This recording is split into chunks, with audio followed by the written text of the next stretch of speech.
네, 성도 여러분 안녕하십니까?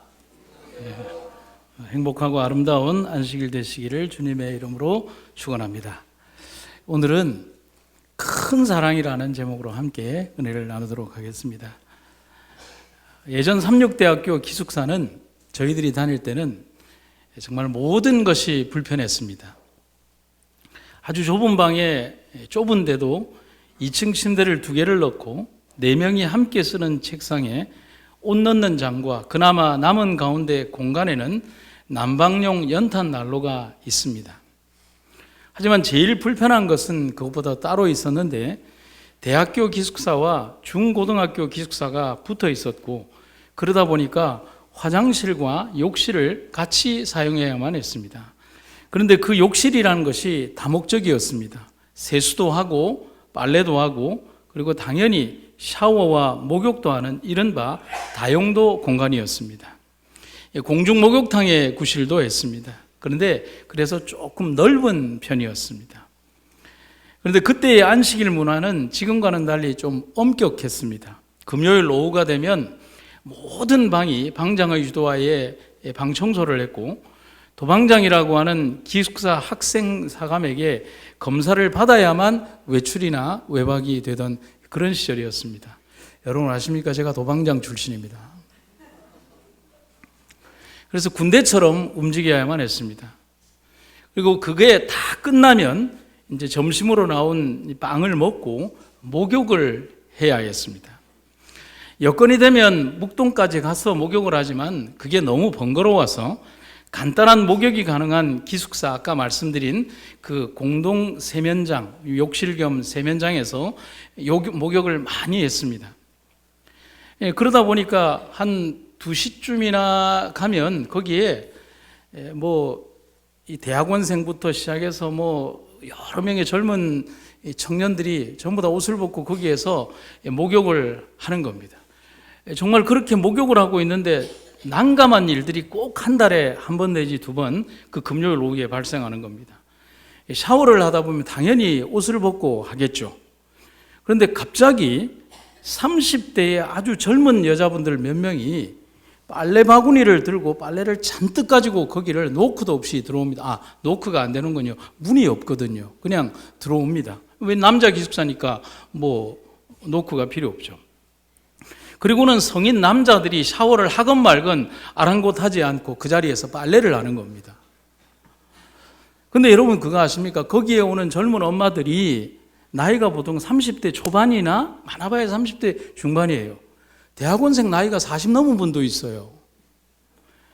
그래서 군대를 갔다 온 형님이거나 대학원생 형님들은 그 사람들과 나이 차이도 거의 안 납니다. 저희들 같은 경우야 큰 누님들 뻘에 속하지만 아주 기절할 일이 벌어졌지만 여자분들은 개의치 않고 빨래만 합니다. 그러면 어쩔 수 없이 남자들이 중요한 부위만 가리고 도망을 갑니다. 이런 일이 한 달 기준으로 마지막 주 혹은 그 전주를 중심으로 해서 한 달에 2번 정도씩 그런 도망가는 일들 그렇게 막 이렇게 하는 일들이 있습니다. 사정은 이랬어요. 초등학교를 졸업한 아이들이 부모의 선택과 자신의 믿음의 선택에 따라서 삼육학교에 입학을 합니다. 서울권에 있는 아이들은 통근하면 되지만 대부분의 아이들이 그때 당시에 이렇게 기숙사 생활을 했죠. 먼 곳에서 왔어요. 이곳에 오기까지 참 곱게 자란 아이들입니다. 눈에 넣어도 아프지 않은 아이들이 부모 곁을 떠나서 서울로 그리고 기숙사라는 낯선 환경에 들어온 겁니다. 그런 아이들이 빨래를 하는 것이 걱정이 된 엄마가 뭐라고 얘기를 하냐면 중학교 1학년 아이한테 야 빨래하지 마라 묵혀둬라 그러는 겁니다. 그럼 그 묵혀두는 빨래가 한 달을 가는 겁니다. 그리고 아이들 역시도 자기들이 고사리 같은 손으로 빨래를 하면 제대로 되겠습니까? 결국은 빨래를 한 달간 묵히게 되었고 아이들 빨래가 그렇게 방에서 거의 썩어가듯이 쌓이는 겁니다. 그러면 한 달에 한 번 제주도에서 어머니가 아주 일찍 비행기를 타고 서울로 올라온 어머니, 버스나 기차를 타고 부산과 광주와 강원도, 충청도에서 또 그렇게 먼 곳에서 온 젊은 엄마들이 기숙사에 와서는 2시쯤에 와서는 들어가서 빨래를 하는 겁니다. 물론 세탁기가 있지만 이미 고장나서 사용하지 못하고 또 언제 기다려서 그 세탁기를 돌리겠습니까? 비슷하거나 조금 어린 대학생들이 벗은 채로 목욕을 하고 있지만 2-3시간 안에 한 달 분량의 빨래를 하고 다시 널고 비행기를 타고 기차를 타고 돌아가야 되는 엄마들은 바쁩니다. 염체 그런 거 없습니다. 미안한 거 그런 거 모릅니다. 대한민국 엄마들은 어차피 아줌마가 되는 순간부터 그런 거 모릅니다. 그런 불편한 동거와 도망이 아주 한 달마다 여러 번 발생했지만 지금 기억에 그 어떤 대학생들도 불평하는 대학생들이 없었습니다. 불편은 했지만 그냥 기숙사생들이 늦은 저녁에 목욕을 하거나 조금 그렇지만 안 씻고 교회를 가면 되니까 했습니다. 그런데 그때 당시에 모두 공감한 것은 어머니의 사랑에 그저 공감할 뿐이었다는 겁니다. 나중에 늦은 저녁에 같이 샤워를 하면서 그런 얘기를 합니다. 형님 많이 놀라셨죠? 그러면 아니야, 그 엄마 제주도에서 비행기 타고 왔어. 그리고 저 엄마는 어디에서 왔어. 그래, 다 아는 겁니다. 아마도 지금 그때의 아이들은 40대 중반이 되었을 것이고 그때의 젊은 엄마들은 이제 70에 가까운 분들이 되었을 것입니다. 물론 더 된 분도 있겠고, 하지만 결론은 중년으로 성장한 그분들은 그런 사랑으로 지금에 이르렀다는 사실입니다. 어머니의 사랑 말입니다. 아버지의 사랑이에요. 그래서 유교에 보면 유교 경전에 이런 말씀이 있습니다. 슬프도다. 부모는 나를 낳았기 때문에 평생 고생만 했다. 아주 이 글은 참 절묘하게도 부모님 사랑을 잘 묘사했습니다. 그런데 성경은 이러한 사랑의 원대한 힘을 또 이렇게 기록을 하고 있습니다. 많은 물도 이 사랑을 끄지 못하겠고 홍수라도 삼키지 못한다. 하나님이 세상을 창조하시고 사람을 만드시기 전에 온 세상을 6일 동안 만드시고 하나님 보시기에도 얼마나 좋았는지, 아름다우셨는지 좋았더라를 매일매일 한 번씩, 두 번씩 매일 반복하셨습니다. 그리고 6째 날 그렇게 아름답고 좋은 이 세상을 다스릴 존재인 사람을 만드시면서 하나님은 가장 감동적인 구절을 이렇게 남기십니다. 하나님이 가라사대 우리의 형상을 따라 우리의 모양대로 우리가 사람을 만들고 그로 바다의 고기와 공중의 새와 육축과 온 땅과 땅에 기는 모든 것을 다스리게 하자. 누구의 모양을 따라요? 하나님의 형상을 따라 하나님의 모양대로 또 우리가 사람을 만들자. 여러분, 세상에 존재하는 어떤 생명체와도 다른 존재가 사람입니다. 하나님은 그 사람을 만드시며 이 사람이 자신을 닮은 모습으로 만들어졌다라고 성경은 기록합니다. 그런데 여러분 그거 아십니까? 이 사람이라는 말을 헬라어 원어에서 찾으면 안트로포스라고 합니다. 근데 이게 명사형으로 쓰여질 때는 사람이지만 이게 뜻을 풀이하면은 어떻게 나오느냐면 얼굴을 들어서 위를 바라보는 존재라고 하는 겁니다. 여러분 참 은혜스럽지 않습니까? 사람은 만들어진 그 순간부터 어디를 바라보게 되어 있어요? 하늘을 바라보는 그런 존재로 만들어졌다는 겁니다. 의미가 남다른 겁니다. 창세기 2장 7절에 이런 말씀이 있죠. 땅의 흙으로 사람을 빚으시고 그 사람의 코에 생명의 숨을 불어 넣으셨다. 그러자 사람이 살아 움직이는 생명체가 되었다. 어떻게 해요? 창조주가 직접 빚은 사람의 형상에 창조주의 입술이 진흙으로 빚은 사람의 코에 입을 맞추고 호흡을 불어넣으신 것입니다. 그리고 난 후에 그는 산 존재, 생명 있는 사람이 된 겁니다. 그 호흡이 불어넣어질 때 여러분 저는 그렇게 생각을 합니다. 하나님의 호흡이 진흙덩어리 입으로 쑥 그 코로 들어가기 시작할 때 진흙덩어리였던 이 존재의 수백만 개의 머리카락이 형성되고 눈동자의 수정체와 망막이 형성되고 수조 개의 세포들과 우리의 장기들이 살아 꿈틀거리기 시작하네요. 그런데 그것보다도 더 놀라운 사실은 하나님께서 사람을 이렇게 만드실 때 하나님께서 호흡을 불어넣으실 때 하나님의 마음이 인간으로 빚어진 진흙덩어리로 빚어진 인간이 생명체가 될 때 하나님의 마음이 그대로 연결되었다는 사실입니다. 감사하지 않습니까? 그것이 바로 계명이고 도덕률이며 하나님의 마음입니다. 그걸 제가 성경에서 찾아드립니다. 이렇게 되어 있죠. 같이 한번 읽어볼까요? 시작. 주께서는 사람의 마음을 지으셨다. 아멘입니까? 이 마음을 언제 지으셨을까요? 그 코에 생기를 불어넣으실 때 하나님의 마음이 우리 인간의 마음속으로, 가슴속으로, 심장 속으로 들어온 겁니다. 그 마음은 하나님 마음입니다. 마음은 인류와 우주를 향한 당신의 사랑을 그대로 옮겨주셨습니다. 그리고 그것을 알게 하셨습니다. 그런데 그냥은 알 수가 없어요. 자라고 성장해서 그가 누군가를 위해 희생하고 사랑하는 일을 위해 죽을 선택도 할 수 있는 사람이 될 때 하나님을 진짜 알게 되는 겁니다. 여러분, 사람이 살아가면서 자기밖에 모를 때는 하나님 몰라요. 그런데 자식을 낳고 이 자식을 위해 내가 어떤 희생과 어떤 고통도 참을 수 있다는 마음이 들어갈 때 하나님을 알게 되는 겁니다. 그 마음이 무슨 마음일까요?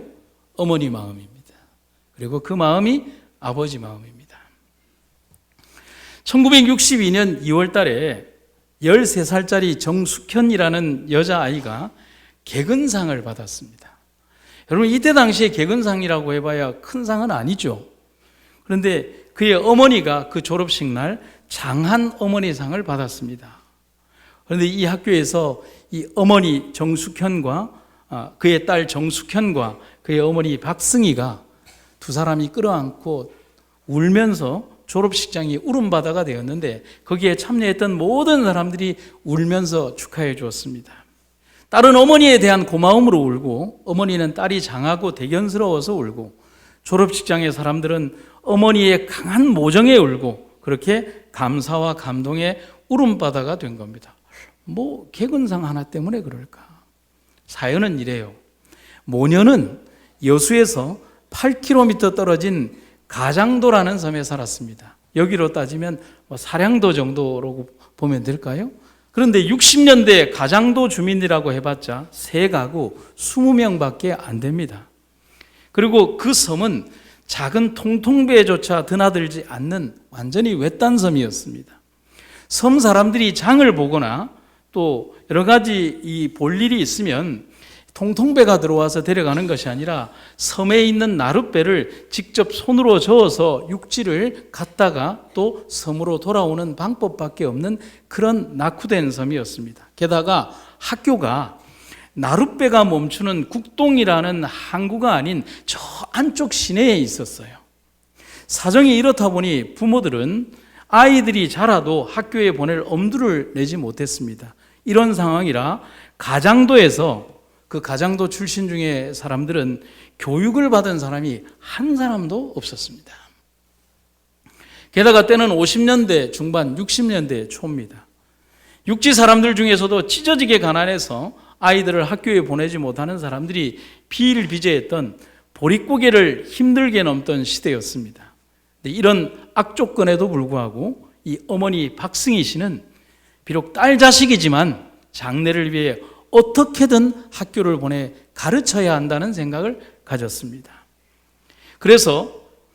그런데 그런 마음을 먹으니까 누가 가장 반대했을까요? 아버지가 반대했어요. 왜냐하면 방법이 없잖아요. 학교에 보낸들 무슨 수로 매일 바닷길 20리를 왕래할 거냐는 겁니다. 먹고 살기도 힘든데 아버지의 지독한 반대에도 불구하고 어머니의 고집으로 딸을 입학시켰습니다. 그런데 이것이 모정의 백길이라는 제목으로 2004년 7월 8일에 한국일보에 이 글이 기고가 되었습니다. 그 기고된 글을 읽어드리겠습니다. 내 어머니 박승희는 그렇게 6년간 가장도에서 여수까지 20리 바닷길 노를 저었다. 시계는커녕 수탉도 없던 새벽, 어머니는 오직 바람 소리와 파도 소리로 그날의 날씨를 가늠하며 조각배를 띄웠다. 초등학교 3학년 때 태풍 사라로 산산조각이 난 배에 파편을 안고 통곡했던 어머니, 한겨울 추위에 갈라진 손등으로 여자도 배워야 한다는 일념만으로 파도를 헤쳐나갔던 어머니다. 새벽바람을 맞으며 아이를 학교에 데려다 놓고 다시 배를 타고 섬으로 와서 밭일을 하다가 아이를 데리러 다시 노를 저었습니다. 처음에 아이를 그렇게 학교에 데려다 놓으니까 아이가 생각하기를 엄마가 자기를 버리고 간다고 생각을 하고 그 운동장에 주저앉아서 대성통곡을 했다는 겁니다. 그렇게 배를 타면서 아이도 울고 엄마도 울었던 적이 한두 번이 아니었다고 합니다. 이 박승희 어머니의 나룻배는 강풍이 불어도 눈보라가 몰아쳐도 6년 동안 단 하루도 쉬지 않았다고 합니다. 6년 세월 동안 어머니가 딸의 공부를 위해 열었던 뱃길이 자그마치 3만 4천리, 13,600km였습니다. 이 모녀의 이야기가 1964년 2월 14일자 한국일보 기사에 모정의 뱃길 3만 4천리라는 이름으로 전국에 알려져서 모든 이들의 가슴을 울렸습니다. 성도 여러분, 이런 책 제목이 제 마음에 사무칩니다.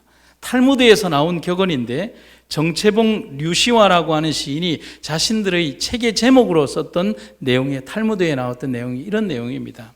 신은, 하나님은 모든 곳에 있을 수 없기에 어머니를 만들었다. 여러분 공감하십니까? 공감합니다. 하나님은 당신의 깊은 사랑을 어머니의 마음에 그대로 담아 주셨습니다. 우리 하나님이 우리를 어떤 마음으로 사랑하시는지를 보여주시기 위해 어머니를 주셨고 우리가 어머니가 되게 한 것입니다. 우리가 아버지가 되게 했고 우리가 부모가 되게 한 겁니다. 여러분 제가 아주 오래전에 인터넷을 검색을 하다가 한 사진을 발견하게 되었습니다. 이 사진입니다. 설명을 드리면 휠체어를 탄 엄마입니다. 근데 옆에 아빠가 있는데 아빠는 맹인이에요. 그리고 그들의 품에 소중한 아가가 안겨 있어요. 그런데 여러분 여기에서 절망이 보이십니까? 희망이 보입니까? 희망과 꿈이 보이죠. 아가는 그들의 삶의 이유이자 삶 그 자체입니다. 삶이 아무리 힘들어도 힘들지 않을 이유가 이 사진 속에 보이는 겁니다. 아빠는 보이지 않아도 아가가 보이고 엄마는 걷지 못해도 아가와 함께 걸을 수 있는 겁니다. 하나님은 우리가 형성하는 관계 그 중에서도 가족 관계 속에서 배움에서가 아닌 존재 자체에서 이미 습득된 마음으로 자식을 품고 사랑하게 하십니다. 그리고 무한한 사랑으로 품게 하십니다. 세상 누구에게서도 용서받을 수 없는 죄인이지만 어떤 죄라도 용서받을 수 있는 곳이 있다면 그것은 아버지의 품이고 어머니의 가슴 안에서입니다. 하나님이 인류를 향해서 베푸신 희생과 사랑이 그겁니다. 나를 아버지라고 내가 너희의 어머니라고 얘기하는 이유는 세상에 어떤 누구도 용서할 수 없는 너희를 나는 아버지의 마음으로 용서한다는 겁니다. 우리를 살리려 보내신 독생자 예수 그리스도를 고문하고 찢고 못으로 나무에 박을 때 하나님은 분노하시는 불로 인류를 태워버리실 수도 있으셨습니다. 하지만 하나님의 사랑이 또 예수님의 사랑이 그것마저도 참게 하셨습니다. 그리고 말씀하십니다. 돌아오라고 말입니다.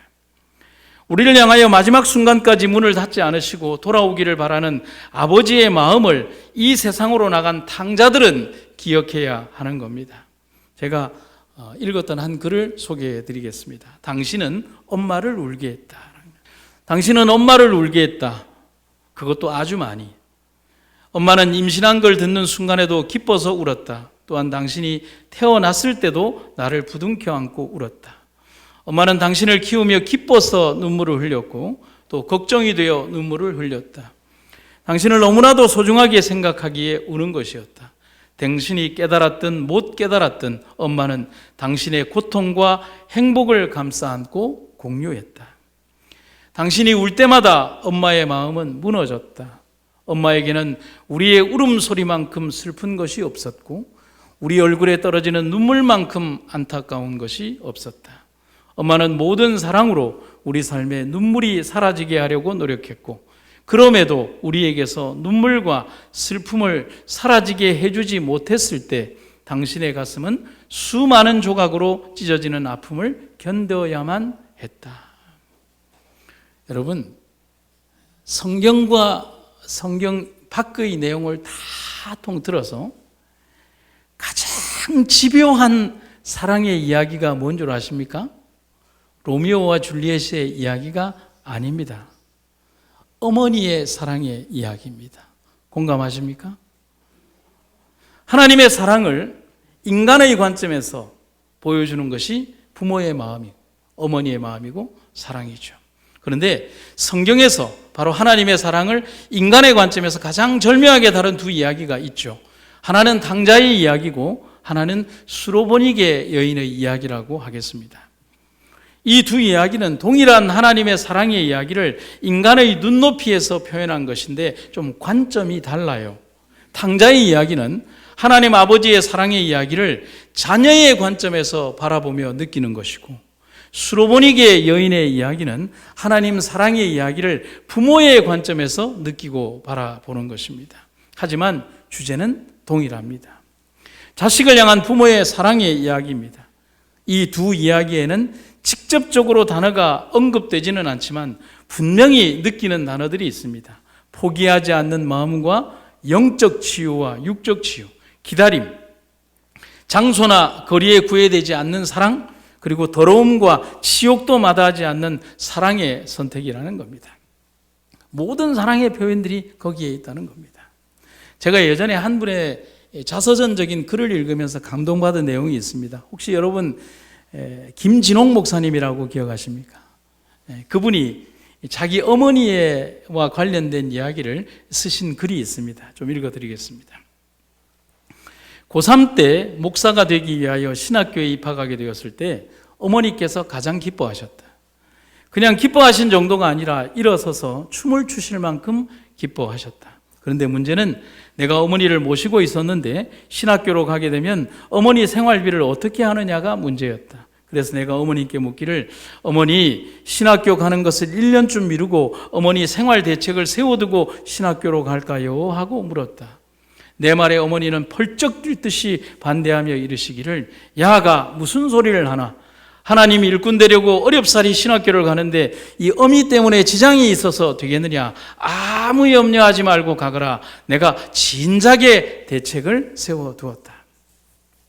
이에 나는 어머니의 말만 믿고 그냥 신학교로 진학했다. 그런데 한 학기 마치고 방학이 되어 대구 집으로 내려갔더니 어머니가 계시지 않았다. 이웃집에 물었더니 글쎄 영주 어디에 계신다던데 나에게 연락할 수 있는 전화번호가 있으니 그리 연락 한번 해보시게 하였다. 이에 그 번호로 전화를 드렸더니 영주 어느 집에 당신 어머니가 계신다기에 웬일인가 하여 영주로 찾아갔다. 그랬더니 영주 어느 집에서 계시는 것이었다. 그 시절에 하던 말로는 식모살이였다.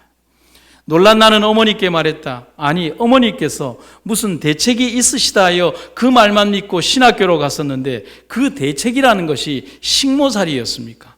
당장 신학교 휴학하고 학교 교사직을 하더라도 어머니를 모시겠습니다. 어머니 오늘 당장 그만두시고 대구로 가십시다. 내 말에 어머니께서 조용한 음성으로 이렇게 말씀하셨더라. 왜 그러느냐? 식모살이가 어때서 그러느냐? 일하니 건강해서 좋고 기도 생활하기 좋고 난 행복하게 지나고 있다. 비록 식모살이라도 나는 프라이드가 있다. 일하는 주인집에 아들이 셋이나 있지만 내가 볼 때 그 셋을 다 합쳐도 네 반도 안 되겠더라. 너는 장차 한국 최고 목사를 길러낸 어머니가 될 거란 꿈을 가지고 살아가기에 날마다 즐겁게 지내고 있다. 그렇게 좁은 소견으로 생각지 말아라.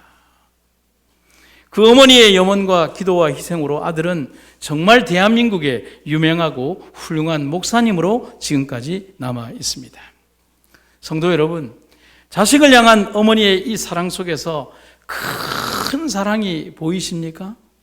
그런데 그 큰 사랑을 우리에게 주신 하나님의 더 큰 사랑이 보이십니까? 하나님이 이런 말씀하셨죠. 여인이 어찌 그 젖 먹는 자식을 잊겠느냐라고 하신 말씀처럼 하나님 사랑은 그 어미의 사랑보다 더 크다는 사실은 하나님 사랑이 우리의 어머니들에게 우리 인류에게 그 큰 사랑을 심어주셨다는 사랑을 잊지 마시기를 간절히 바랍니다. 찬미가의 가사처럼 하나님 사랑은 저 바닷물을 먹물 삼고 하늘을 두루마리로 하나님 사랑을 기록해도 다 묘사할 수가 없습니다. 에베소서의 기별입니다. 긍휼이 풍성하신 하나님이 우리를 사랑하신 그 큰 사랑을 인하여 허물로 죽은 우리를 그리스도와 함께 살리셨고 너희는 은혜로 구원을 얻은 것이라. 우주의 영광을 버리고 치욕의 십자가를 스스로 지기로 선택한 것은 가장 어리석은 선택입니다. 설명이 안 되는 일입니다. 하지만 어머니의 사랑, 아버지의 사랑으로 보면 설명이 됩니다. 오죽하면 바울이 그 십자가를 이방인들이 보기에 미련한 것이라고까지 했겠습니까? 여러분, 어머니의 사랑은 계산되지 않는 사랑이잖아요. 우리 어머니의 사랑은 놀라운 사랑이잖아요. 우리 어머니가 가끔 그런 얘기했어요. 살아계실 때, 호철아, 네가 나중에 장가가고 그다음에 돈 벌면 나한테 용돈 한 달에 10만 원씩 안 주면 내가 경찰에 고발해 불기다. 뭐 이렇게.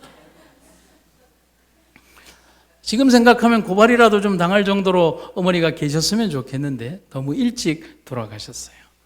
무한히 베풀어 주셨던 그 사랑을 잊을 수가 없는 거죠. 그런데 그 사랑의 원형이 어디에서 왔을까? 하나님 가슴에서 온 거죠. 그런 무모함과 논리적이지 않고 계산이 맞지 않는 선택이 가능한 것은 오직 사랑 때문에 가능하다는 것입니다. 우리는 살아갑니다. 살아가며 아버지가 되고 어머니가 되면서 정말 배우는 것은 받았던 사랑입니다. 그리고 더 많이 살아가며 주는 사랑을 배우게 됩니다. 우리는 인생의 중반기 40년 삶 대부분은 나를 위해 살지 않고 자식과 사랑하는 일을 위해서 살아야만 합니다. 누가 억지로 얽어매지는 않았지만 어깨와 목에 쥐어진 이 멍에와 사슬을 벗어버리려고 하지 않습니다. 오히려 내가 짊어진 가족과 자식을 위해 살아가면서 우리를 그렇게 사랑하신 하나님을 알게 됩니다. 그 사랑이 거기에서 나왔기 때문입니다. 성도 여러분, 이 아름다운 안식일에 우리를 위해 피 흘리신 아버지 하나님의 가슴에 붉은빛 카네이션 하나를 바칩니다. 그리고 말합니다. 감사합니다. 하나님 참 감사합니다. 라고 말입니다. 제가 오늘 이 시간에 마지막 이야기를 좀 하나 드리려고 합니다. 제 어머니 이야기를 좀 드리고 마치도록 하겠습니다.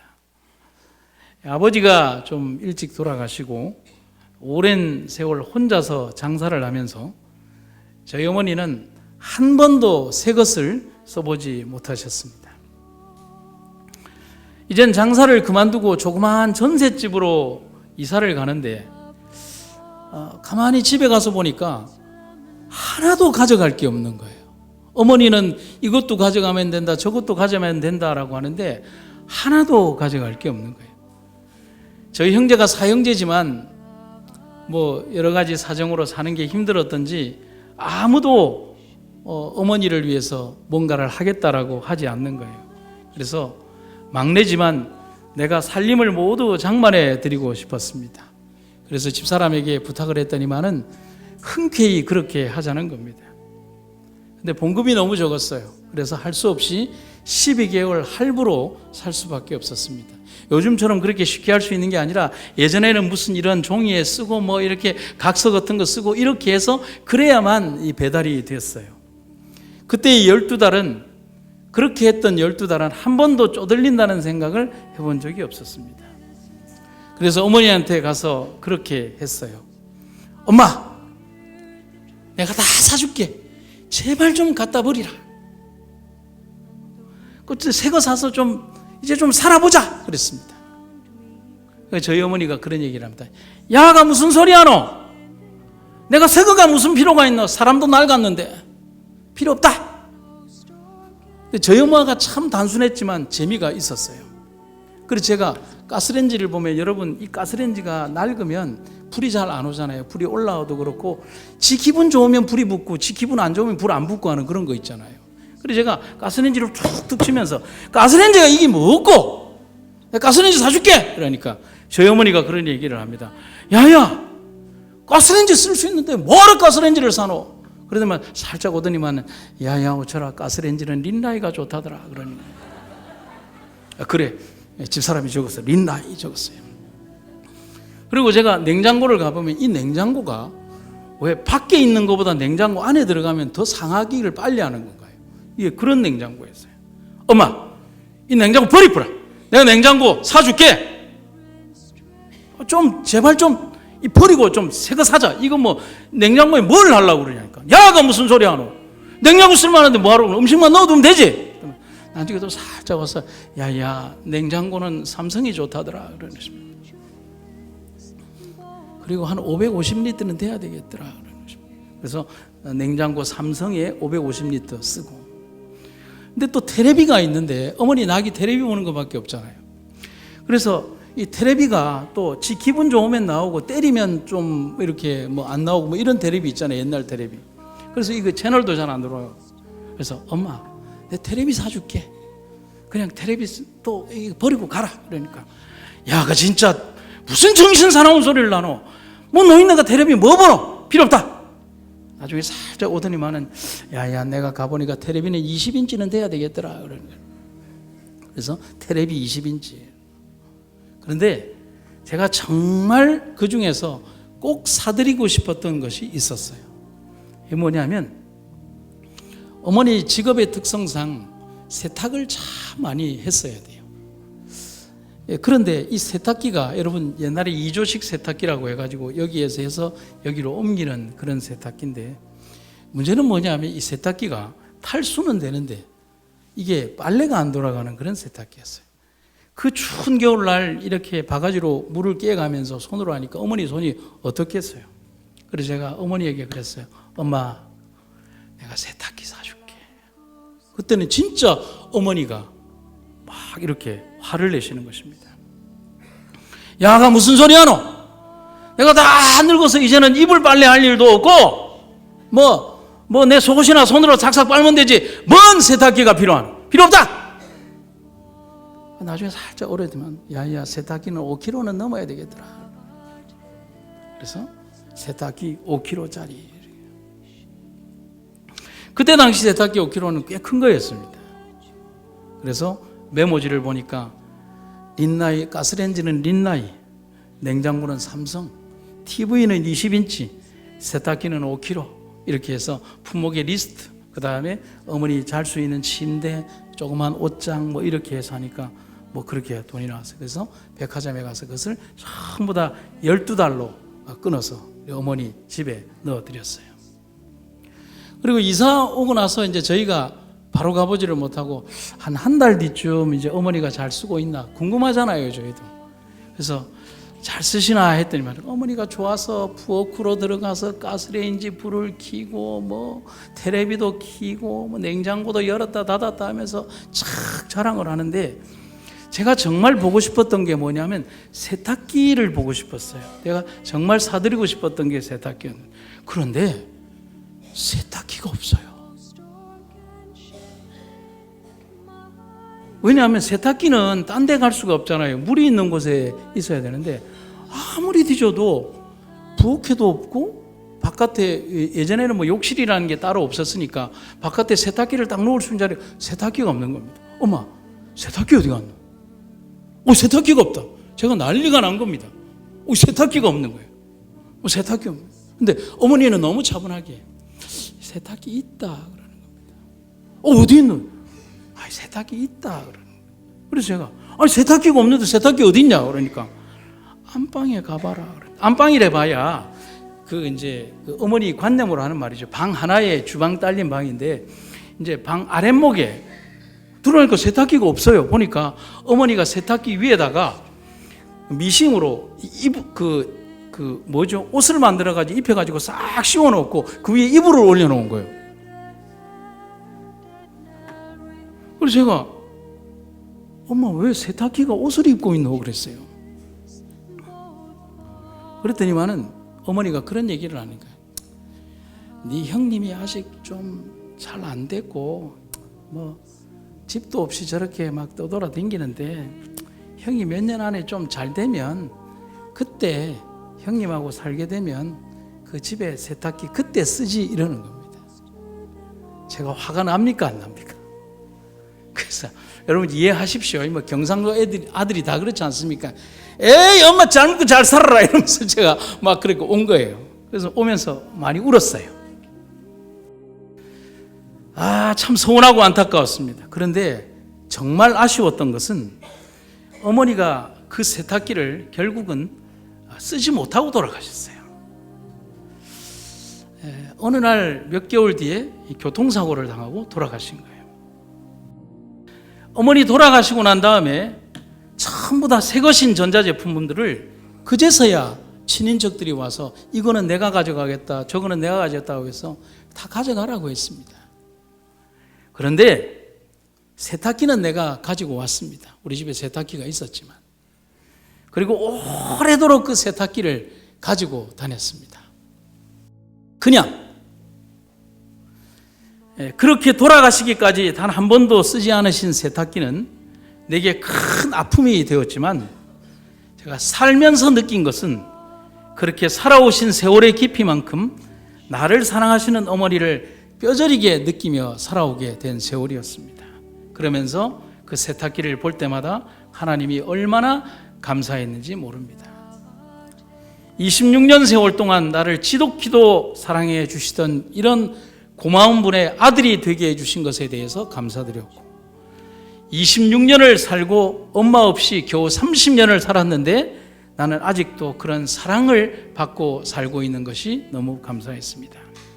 그래서 감히 오늘 내가 행복한 사람이라고 고백할 수 있는 겁니다.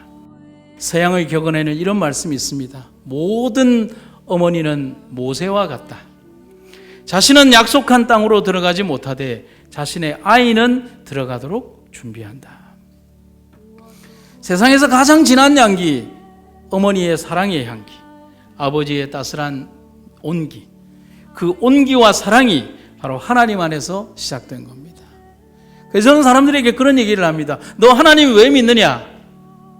하나님의 큰 사랑이 우리 아버지와 어머니의 가슴 속에 비추어 주셨고 그 사랑으로 내가 오늘 살아가기 때문에 나는 하나님 믿습니다. 성도 여러분, 오늘 행복한 하루 되십시오. 하나님은 아버지이며 어머니입니다. 그 사랑이 내 어머니의 가슴에, 아버지의 심장에 사랑으로 각인되었습니다. 우리도 그 사랑을 우주의 먼지만큼 이해하며 살아갑니다.